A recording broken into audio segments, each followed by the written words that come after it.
Je complète avec une image qui précise tout de manière formelle et précise, puisque ma vidéo d'hier était quand même fortement floue et difficile à comprendre. Donc, mon objectif, c'est juste de donner une présentation. Il faut savoir qu'on n'a aucun signe qui permet, aucune fonction qui permette de transformer une addition en multiplication, qui puisse s'exprimer avec des carrés, des racines carrées, des trucs comme ça, des activités polynomiales directes ou inversées. Et que, bon, alors elles portent un nom officiel, les fonctions qui font ça, l'exponentielle et le logarithme, mais elles n'ont pas de définition, elles ne peuvent pas être construites avec des signes usuels. C'est pour ça qu'il faut bien comprendre que le passage de l'addition à la multiplication dans la découverte d'Einstein, avant les vitesses s'additionner, là, c'est pas tout à fait des vitesses, mais c'est un truc qui se multiplie, un coefficient qui se multiplie. C'est réellement une révolution conceptuelle et on peut regretter d'ailleurs que les manuels qui exposent la relativité restreinte, qui dans le principe, si vous voulez, va donner la relativité générale, c'est l'espace tangent. La relativité restreinte, c'est les espaces tangents plats aux variétés qui seront ensuite étudiées. On peut regretter que ce point-là ne soit pas assez mis en valeur.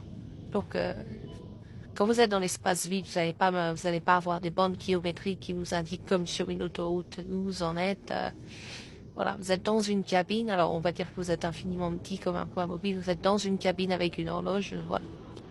Vous vous ennuyez, vous regardez l'heure de temps en temps. Voilà, il y a bien un événement, bah, ça a lieu à une certaine... voilà, un événement, c'est quelque chose qui vous apparaît comme un flash. Et à ce moment-là, vous pouvez regarder l'heure qu'il est quand vous voyez le flash. Mais il y a besoin d'un deuxième nombre. Et le deuxième nombre, c'est pas vous qui regardez l'heure qu'il est. Parce que c'est l'événement qui voit l'heure qu'il est à votre horloge quand on échange. Vous voyez? Au moment où l'événement survient, quelque part à un certain moment, et il dure infiniment courtement, hein, sinon ce serait plusieurs événements qui suivent. Au moment où cet événement survient, c'est donc un flash d'ancienne, on va dire. Et en imagination, vous imaginez que au moment où cet événement survient, il y a un cerveau qui vous voit vous. Mais la question c'est, vous n'êtes pas un seul événement puisque vous vivez un certain temps. On va dire même que vous vivez éternellement. Il vous voit vous, mais quand il vous regarde, on va dire qu'il a un télescope infiniment grossissant. Quand il vous regarde, il voit aussi votre horloge au loin. Et là, il voit une certaine heure indiquée. Cet événement, quand c'est le Y. C'est tout.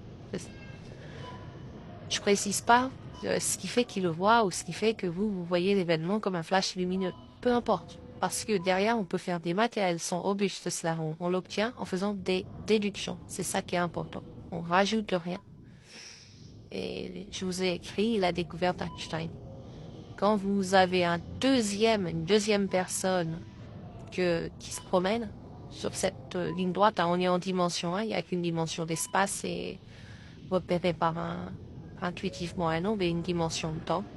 Donc ça, on a besoin de deux nombres pour repérer un événement. Quand vous avez un Gugus, votre pote, que j'ai appelé toi dans le texte, qui se déplace, lui-même il a son horloge. Voilà. Et si vous êtes d'accord pour que le moment où vous vous croisiez, c'est l'événement 00, je sais pas, et bon voilà, c'est pas une convention très méchante. C'est-à-dire que votre horloge, elle indique l'heure 0 quand vous croisez votre pote, et lui, il voit sur votre horloge l'heure 0. Et de même, à ce moment-là, son horloge indique 0 et 0. Ok. Si vous êtes d'accord sur ce couple 0-0, qui est le moment où vous croisez, l'événement où vous croisez, eh bien, la formule ensuite pour tous les autres événements, c'est celle que je vous ai indiquée. Il y a un nombre A qui reste toujours le même. Il faut multiplier le X par A et diviser le Y par A pour obtenir ce que lui, il attribue comme coordonnées aux événements. Quand vous vous attribuez X, Y à un événement, lui, votre pote, il attribue A fois X et Y divisé par A. Et le A, il dépend de la vitesse qui vous différencie tous les deux. C'est-à-dire la vitesse à laquelle vous vous croisez, mais on suppose ensuite qu'il n'y a aucune force qui s'exerce. Donc, lui, il continue son chemin et vous aussi. Voilà. C'est ça que j'exprimais hier.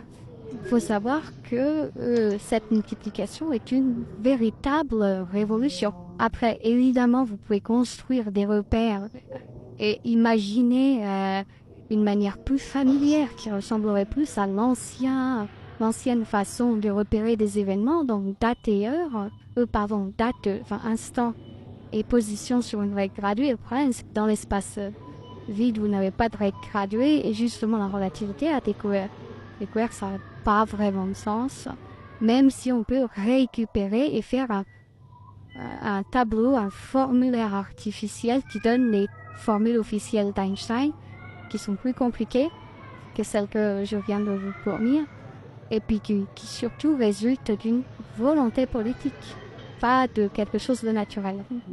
Ça résulte d'une volonté politique de dire que vous n'êtes pas tout seul dans l'univers en train de regarder votre horloge. Sauf que concrètement, à partir du moment où vous commencez à vouloir mettre des bornes, il faut les planter dans un sol, il faut les fixer, vous voyez, c'est compliqué. On ne fait pas ça dans l'espace vide. Donc, de toute façon, ça va être une démarche secondaire. Et c'est vrai que la version de la relativité restreinte qui s'est diffusée, c'est cette démarche secondaire. Bref, après, passons, c'est pas le sujet de ce conte. Mais c'est pour dire, on a bien une multiplication. Alors, moi, je suis pas dit que toutes les religions sont athées et des escroqueries, hein, de mon point de vue. Il y a pas photo, c'est sans appel. Il n'y a pas plus athée qu'une religion, plus que les religions. Elles osent se présenter au public comme le secrétariat de Dieu pour gratter du pouvoir politique.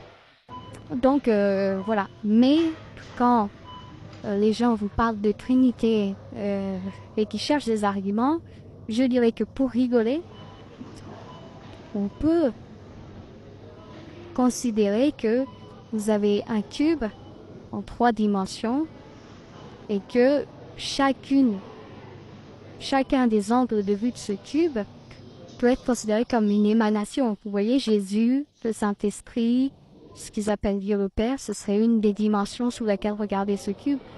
Dans ce cas-là, le cube, il va être de volume A. Par exemple, il va y avoir 3 nombres qui vont être multipliés, qui vont donner 1, qui seront sa hauteur, sa largeur, sa longueur. Voilà, faut pas oublier que vous avez compris, quoi.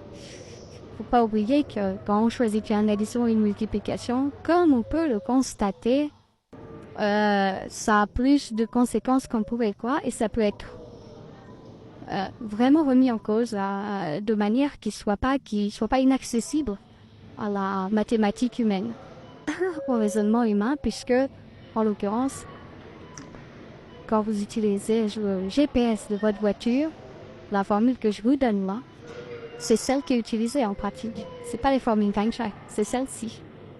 C'est une triangulation avec ce qu'indiquent les horloges des satellites, des 3 satellites, qui permettent d'avoir une intersection de 3 sphères et donc de vous localiser très précisément. Elles ne regardent pas des bornes kilométriques, elles n'ont pas de don d'ubiquité.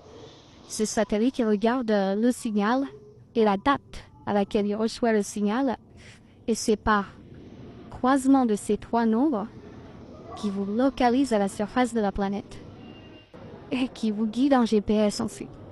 Vous voyez, c'est pas rien, hein? Il a fallu passer par cette étape de la multiplication einsteinienne, si j'ose dire, bien que lui, j'en ai jamais parlé, mais c'est pas grave, je parle à sa place, pour fabriquer le GPS. On a bien une multiplication. On a un phénomène multiplicatif, alors qu'on a vécu jusqu'à 1900, avec présent dans nos têtes, si vous voulez, une appréhension d'espace-temps additive.